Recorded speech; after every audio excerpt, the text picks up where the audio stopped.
Aquesta festa és per rememorar Ignasi de Loiola, fundador de la Companyia de Jesús i impulsor de les escoles jesuïtes arreu del món.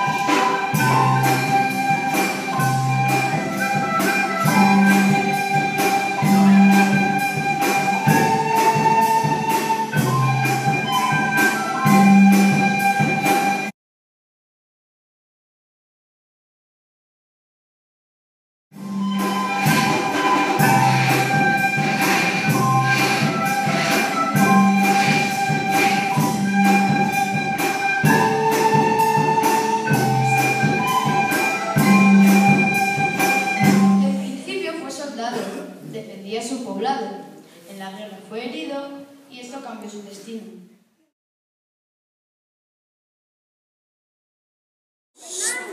Tuvo que volver a casa. No podía caminar. Vidas de santos leía. Era lo único que había.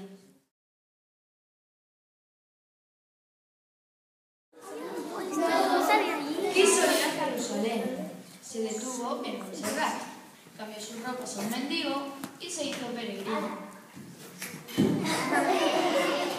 Jugó Tierra Santa y no se pudo quedar.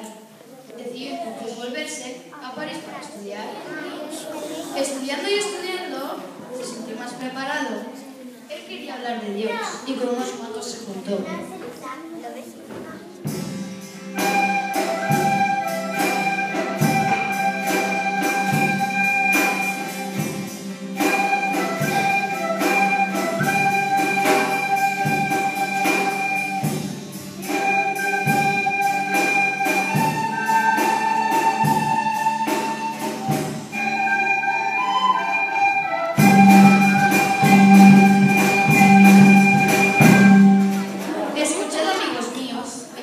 Tan genial de un hombre peregrino que se entregó a los demás.